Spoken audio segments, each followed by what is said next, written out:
नमस्कार दोस्तों, स्वागत है आप सभी का पाथफाइंडर पर। पिछले कुछ दिनों से काफी ज्यादा सुर्खियों में चल रहा है अफगानिस्तान का देश, खास करके जब से यूएसए ने ये घोषणा करी है कि वो अपने सैनिकों को अफगानिस्तान से निकालने वाले हैं, विड्रॉ करने वाले हैं।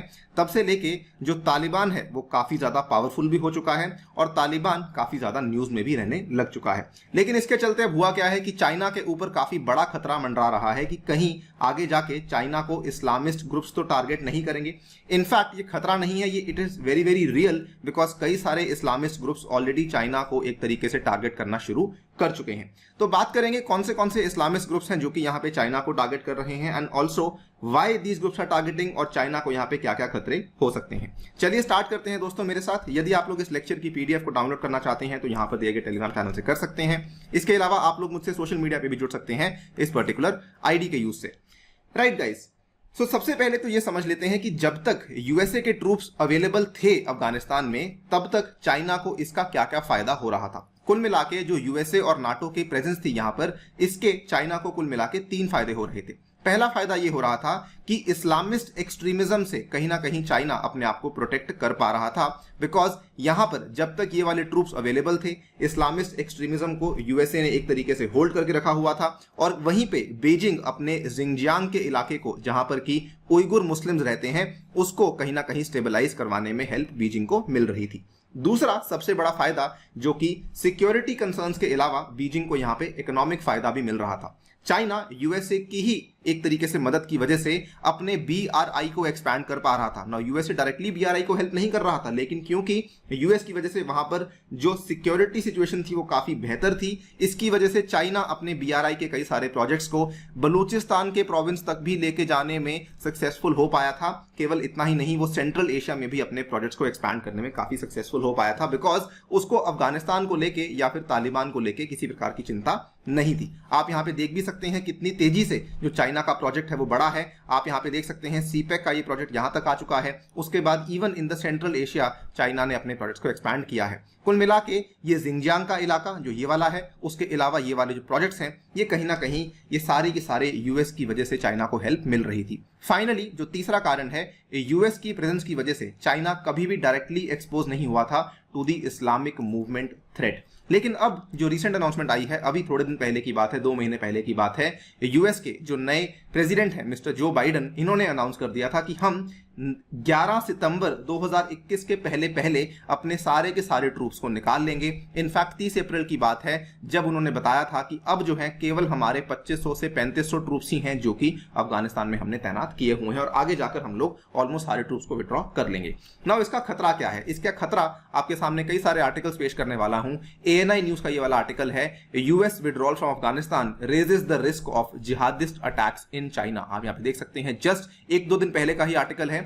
केवल इतना ही नहीं, ये वाली एनालिसिस और ये वाली ऑब्जर्वेशंस काफी लंबे टाइम से हमें देखने को मिल रही थी। साउथ चाइना मॉर्निंग पोस्ट के ये आर्टिकल्स हैं, how the US withdrawal from Afghanistan offers promise and peril for China. यानी कि कुछ तो यहाँ पे फायदे हैं चाइना के लिए, लेकिन असल में जो नुकसान है वो काफी ज्यादा है। यहां पर भी आप देख सकते हैं, Biden leaves China a Xinjiang terrorism problem with US exit from Afghanistan. ये सारे के सारे आर्टिकल्स लगभग पिछले 2-3 महीने के अंदर अंदर ही पब्लिश करे गए हैं। अगर कुछ अच्छे प्रभाव की बात करें तो देखिए, यूएस की एग्जिट की वजह से चाइना के ऊपर कुछ अच्छे इंपैक्ट भी आने वाले हैं। सबसे पहली बात तो जो इतना बड़ा स्ट्रैटेजिक वैक्यूम जो कि यूएसए ने अब क्रिएट कर दिया है, किसी ना किसी बड़ी कंट्री को आके उस वैक्यूम को भरना होगा। तो यहां पर चाइना के पास एक अच्छा मौका बन जाता है कि वो यहां पर अपना इंफ्लुएंस बढ़ा सकती है। इतना ही नहीं, यहां पर चाइना पाकिस्तान के साथ मिलकर के एक इंटेंस स्ट्रैटेजिक कंपटीशन भी कर सकती है। एक तरफ इंडिया, एक तरफ चाइना, पाकिस्तान मिलकर के बेसिकली यहां पर चाइना अपने इकोनॉमिक इंटरेस्ट को और भी आगे बढ़ा सकती है। लेकिन दोस्तों, यहां पर जो इसके फायदे हैं वो काफी कम है, क्योंकि नुकसान जो चाइना को होने वाले हैं वो काफी ज्यादा है।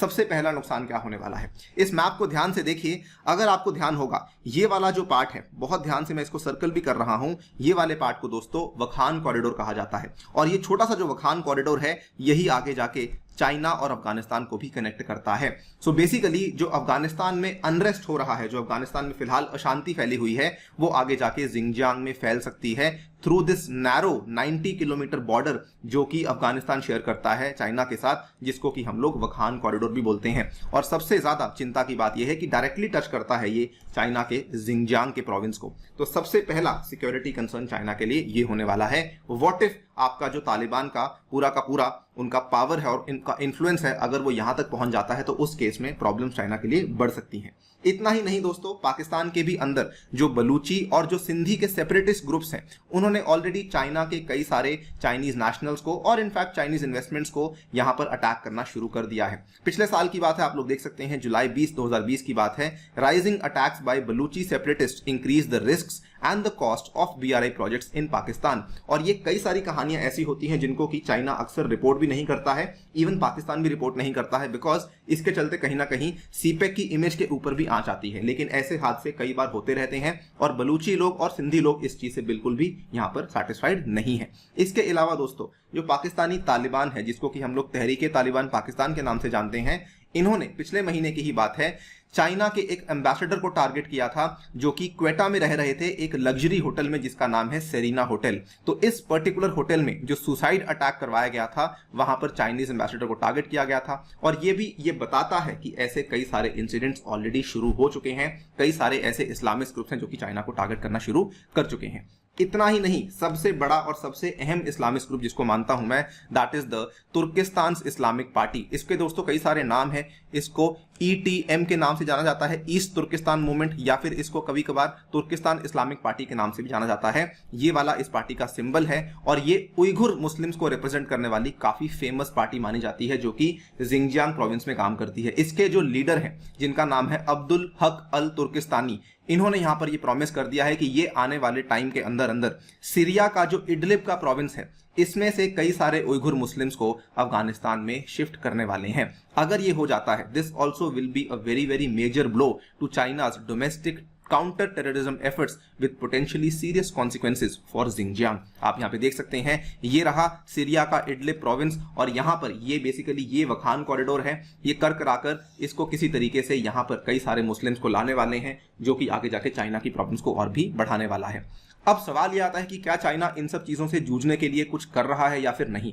तो जी हाँ, चाइना एज ऑलवेज अपना बेसिकली इकोनॉमिक प्रोस्पेक्ट्स का इस्तेमाल करने वाला है। उन्होंने अफगानिस्तान की सरकार को ये प्रोमिसेस कर दिए हैं कि हम आपके लिए कई सारे एनर्जी प्रोजेक्ट्स यहां पर लेकर आने वाले हैं, जिनके माध्यम से हम लोग बिजली को उत्पादन करेंगे और इसके अलावा हम लोग ऑयल और गैस का ट्रांसपोर्टेशन भी करेंगे from central Asia through Afghanistan, जिसका फायदा अफगानिस्तान को काफी ज्यादा मिलने वाला है। तो चाइना एज ऑलवेज बेसिकली अपना जो पैसे का कार्ड है, युआन का कार्ड है, उसको तो यूज कर ही रहा है, लेकिन it will remain to be seen कि क्या वाकई में चाइना इसको काबू में कर पाएगा या नहीं कर पाएगा। ऐसी कई सारी रिपोर्ट्स दोस्तों सामने आ रही हैं कि Kabul will be falling to Taliban after the US leaves. ये यूएस की ही एक इंटेलिजेंस रिपोर्ट है जो कि सामने आई है, आज सुबह की ही बात है। अगर ऐसा कुछ हो जाता है, मान लीजिए तालिबान कंप्लीट कंट्रोल ले लेता है अफगानिस्तान का, उस केस में चाइना की मुसीबतें काफी बढ़ सकती हैं, specially with respect to all the Islamist groups जो कि तालिबान और उसके इर्द गिर्द काम करते हैं, जो कि मैंने आपके सामने अभी चर्चा करी है। फिलहाल के लिए दोस्तों वीडियो में इतना ही। जाने से पहले आपको बताना चाहूंगा, अनअकैडमी आपके लिए नई टेस्ट सीरीज लेकर आया है, जिसको कि आपको अवेल कर सकते हैं अगर आप लोग सब्सक्रिप्शन बाय करते हैं। इस टेस्ट सीरीज में 50 टेस्ट प्रीलिम्स के होने वाले हैं और 30 टेस्ट मेंस के होने वाले हैं। और इतना ही नहीं दोस्तों, इसमें कॉम्बो ऑफर अभी भी चल रहा है। याद रखिए, आपको कोड यूज करना है ANI UPSC to get the maximum discounts possible on the UPSC CSE optional and the GS combo. इसमें मेरे द्वारा आप लोग इंडियन ज्योग्राफी पढ़ सकते हैं, कोर्स ऑलरेडी चल रहा है। Lots of students are actually gaining a lot from this course. इसके अलावा दोस्तों, अनअकैडमी पे टॉप एजुकेटर्स आपके साथ हैं, ब्यूरोक्रेट्स आपके साथ हैं, जो कि आपकी जर्नी में आपके साथ रहने वाले हैं। ऑल्सो कुछ फ्री इनिशिएटिव्स हैं। पार्लियामेंट की मैराथन सीरीज चल रही है, इसके लिंक्स नीचे डिस्क्रिप्शन में है, वहां पे जाकर आप इसको फॉलो कर सकते हैं। एंड कॉम्बैट में तो आपको हिस्सा लेना ही है, हर रविवार होता है। इसमें भी आपको अगर कोड पूछते हैं तो ANI UPSC के माध्यम से आप एंटर कर सकते हैं। With that I take your leave. Thank you for listening. Stay tuned and stay safe.